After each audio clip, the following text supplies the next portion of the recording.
चलिए कक्षा 11th commerce,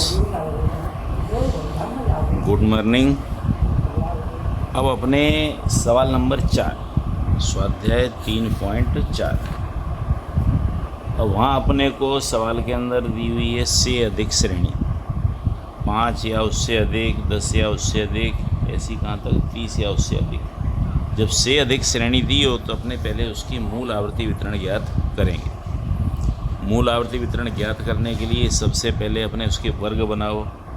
अब 5 से अधिक की श्रेणी दी हो अपने, तो वहाँ पर अपने वर्ग शुरू करेंगे 5 से 10। वर्ग लंबाई सबके बीच में कितनी दी है? 5 की।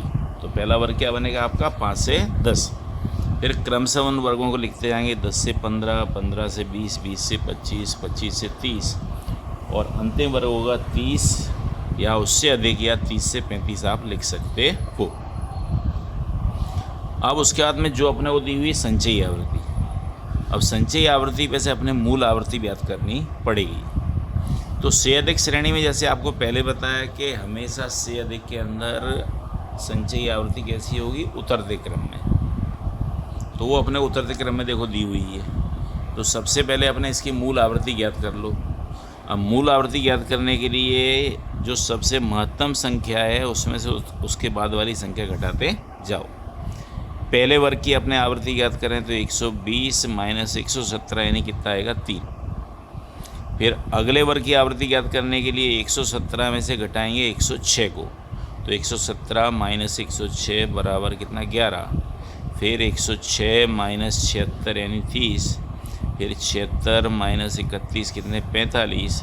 31 माइनस 12 यानी 19। और अंतिम जो आवृत्ति है उसे वैसे ही लिख देंगे, उसमें कोई परिवर्तन करेंगे नहीं, ना कोई माइनस करेंगे ना कुछ करेंगे। तो उनका अपने फिर टोटल करके देखने का, उसका योग अपने 120 होना चाहिए, ना कम ना अधिक।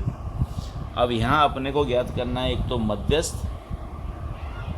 और दूसरा क्या है कि सबसे अधिक वेतन प्राप्त करने वाले 20% कर्मचारियों वेतन का न्यूनतम सीमा प्राप्त करो। 20% सबसे अधिक वेतन प्राप्त करने वाले कर्मचारी, यानी जो सबसे महत्तम कर्मचारी आय प्राप्त करने वाले कर्मचारी, उसमें सबसे कम आय किसकी है?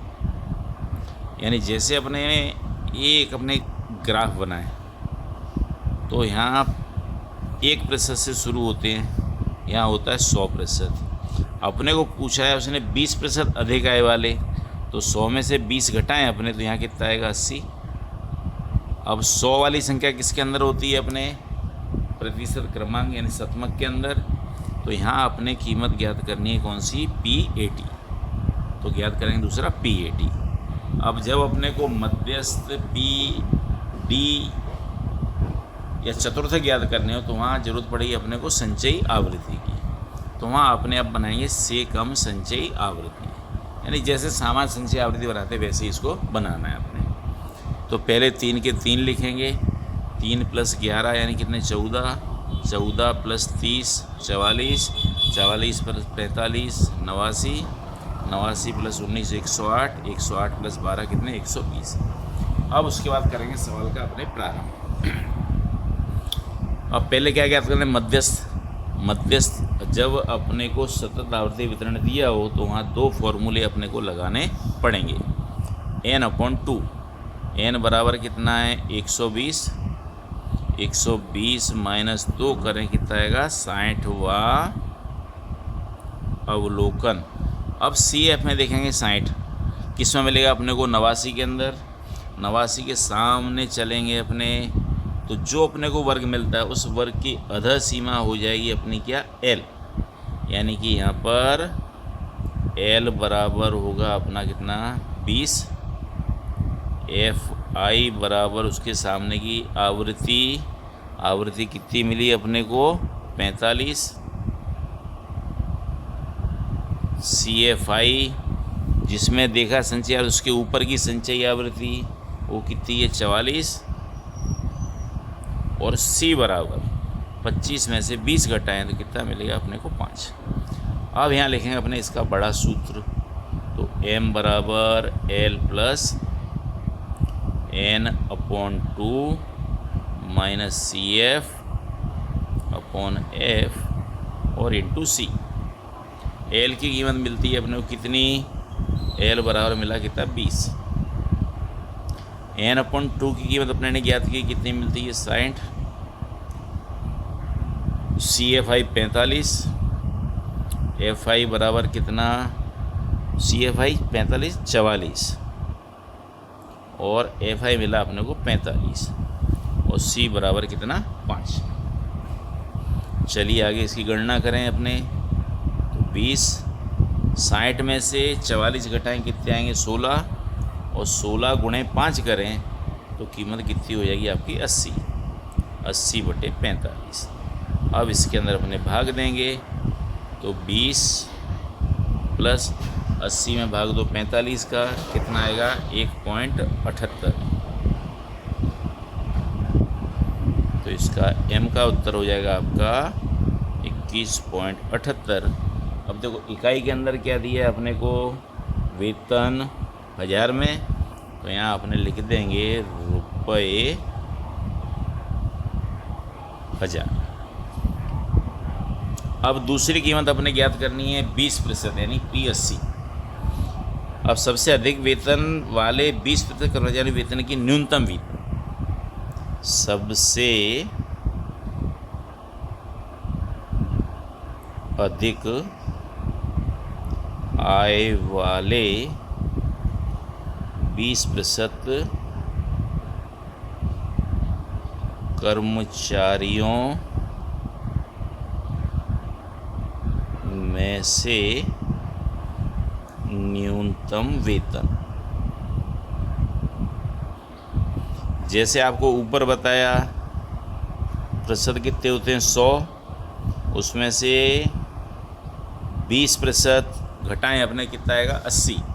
तो यहाँ अपने कीमत ज्ञात करनी पड़ी किसकी, P80 की, P80 ये अपने ज्ञात करना पड़ेगा। ठीक है, चलिए अब P का सूत्र यानी कि PJ बराबर क्या होता है अपना, J इंटू एन अपॉन कितना 100। वहाँ अवलोकन J की कीमत कितनी है अपने पास में, P80 याद करना है तो J बराबर कितना 80। तो 80 n इक्वल टू कितना 120 और बटे में कितना 100। 0 0 कट कर दो, 12 अट्ठे कितना आएगा 96, 96। अब 96 को देखेंगे अपने किसके अंदर, वर्ग के अंदर, संचयी आवृत्ति में। अब 96 का कीमत कहाँ मिलती है अपने को, 108 के अंदर।